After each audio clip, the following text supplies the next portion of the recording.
Pada tanggal 31 Desember kemarin, datang seorang pasien laki-laki usia 67 tahun dengan keluhan kesadaran yang mulai menurun. Setelah saya lakukan pemeriksaan, ternyata terdapat kelemahan pada lengan kanan dan tungkai kaki kanan disertai dengan bicara yang tidak jelas. Awalnya ya tiba-tiba pening, tiba-tiba muntah. Begitu pening, saya merasakan lumpuh, terus nggak sadar ya istilahnya ya. Jadi saya tanya, kenapa Pak? Tangannya nggak enak ya? Nggak dijawab. Saya lihat lagi, ini mulutnya ini mereng. Ini lumpuh ya sebagian ini. Sehingga tangan saya terus terang aja saya ini kan. Nah, karena yang lumpuh ini ya, yang terasa ini saya begini kan. Tapi ternyata nggak bisa, tetap lumpuh gitulah. Perasaan udah nggak enak, ini gejala stroke ini. Saya terus terang aja, rebah ya, ke kasur, kemudian ya istri saya yang teriak-teriak. Kenapa Pak? Kenapa? Dia kayak gelisah, kayak nggak bisa jawab, kayak kaku-kaku, kayak lemas-lemas gitulah ya kan. Hal ini dialami pasien 1 jam sebelum masuk rumah sakit.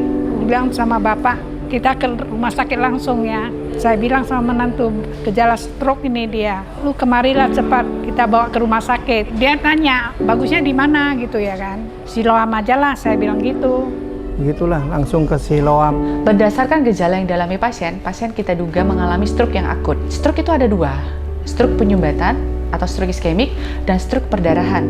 Untuk memastikan yang mana, pasien ini harus kita lakukan head CT scan. Kita langsung segera lakukan pemeriksaan head CT scan dan pemeriksaan laboratorium. Dari hasil lab dan CT scan ini, kita simpulkan bahwa pasien sedang mengalami stroke penyumbatan yang sangat akut. Dokter Stephen datang, Dokter Maria pun datang, dijelaskan kondisinya. Maksudnya Bapak ini memang dia stroke yang berat, tapi karena cepat datang ini ada tindakan yang masih semua bisa dilakukan.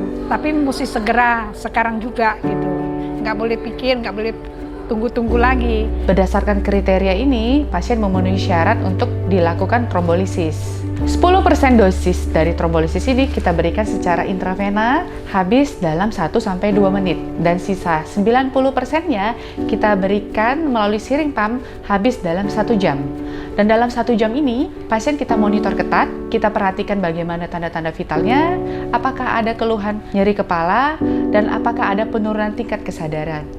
Dan syukurnya, pada pasien ini, dalam 1 jam monitoring, pasien berada dalam keadaan yang stabil.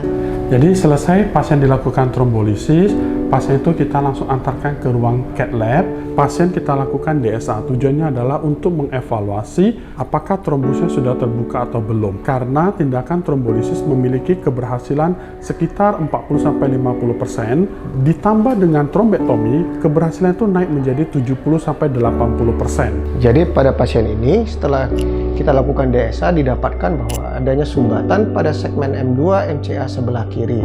Lalu kita lanjutkan dengan prosedur trombektomi. Trombektomi itu ada 3 teknik. Yang pertama adalah dengan menggunakan stent retriever. Yang kedua secara aspirasi. Ketiga adalah kombinasi dari kedua teknik tersebut. Pada pasien ini kita lakukan aspirasi trombektomi. Lalu dilakukan DSA untuk evaluasi. Tidak ada sumbatan lagi pada segmen M2 MCA sebelah kiri. Di sini aliran darahnya sudah sampai ke distal. Pada pasien secara klinis terjadi perubahan yang signifikan pada kekuatan motorik maupun verbalnya. Jadi setelah tindakan trombektomi, pasien akan kita pindahkan ke ruang pemantauan intensif untuk perawatan selanjutnya oleh dokter neurologis. Menurut dokter oke dan berhasil. Maksudnya terus dia bisa sadar, bisa gerak-gerak tangannya. Agak malamnya dia bisa ngomong jelas. Ya sekarang merasakan begitu selesai tindakan, ya bagus lah. Pulih, cepat pulih. Cepat lah, dan hasilnya juga bagus ya. Kan dia sendiri bisa ketawa, dia kan nggak merot-merot lagi. Terima kasih sama rumah sakit dan dokternya juga ya. Semuanya pas kita perlukan ada standby dan cepat dan pinter dokternya. Makasih.